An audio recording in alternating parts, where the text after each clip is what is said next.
Good morning, and welcome to episode 146 of Getting Rich. I'm your host, Rich Checkan, president of Asset Strategies International, and today is Wednesday, November 1st, 2023. Today I greet you from beautiful New Orleans, Louisiana. I'm down here for Brian London's New Orleans Investment Conference.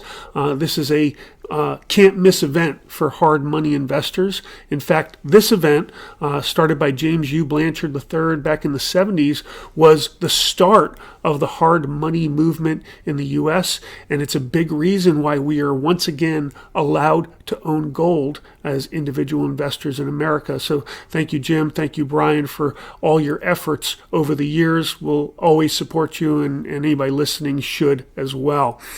Today is Fed Decision Day. This is the day they're going to look at either dropping interest rates, doubtful, raising interest rates, I think doubtful as well, or leaving them alone, as I and most investors expect will be the outcome of today's Fed rate decision day. Why?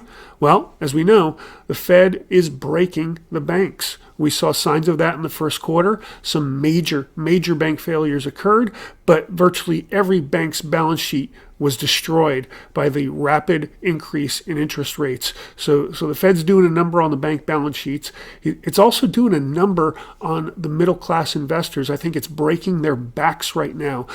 They can't keep up with inflation. They still need necessities. So those rising consumer numbers aren't a sign of a resilient economy. They're the sign that we're buying necessities and they just cost more. We're probably buying less of them and still spending more dollars to get what we barely need to survive.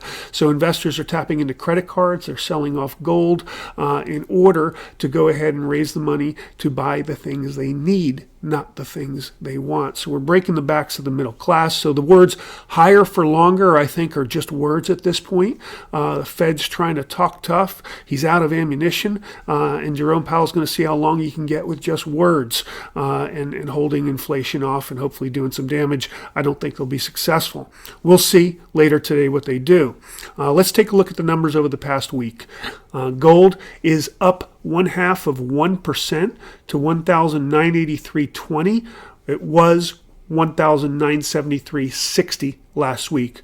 Silver's down 0.75% to 22.72 an ounce. It was $22.89 last week.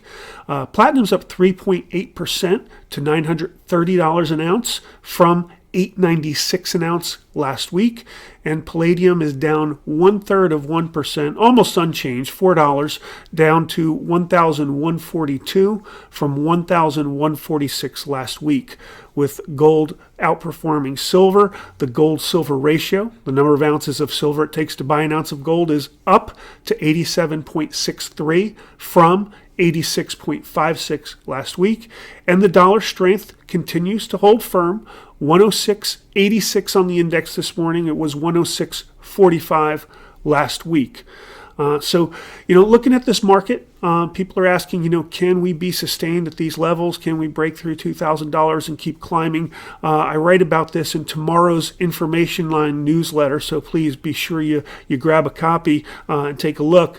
But I think basically central bank buying and speculators speculating on the crisis in the Mideast and to some extent in Europe are the ones that are driving this market. That's not a sustainable market. That's a short-term blip. I do think we need to see the investors get back into this market before we're going to see sustained prices over $2,000. I could be wrong. I think it should be higher than it is right now, but investors got to be in this market. And like I said earlier, they're selling to meet needs right now as opposed to buying for their future. If you are going to see us here down in New Orleans, we're looking forward to that. If you're on the virtual, that's great too. Look for tomorrow's Information Line newsletter, like I said. And last chance to see us out on the road is at Joel Nagel's 27th annual President's Week annual conference in Miami and South Beach. That'll be the 11th through the 15th of November. And we'd like you, as always, to follow us on YouTube, sign up, send us your comments and questions, like us, follow us on social media, get our monthly information line newsletter tomorrow and every month. Get our twice weekly, always something interesting alerts. But don't ever forget that getting rich starts with keeping what's yours.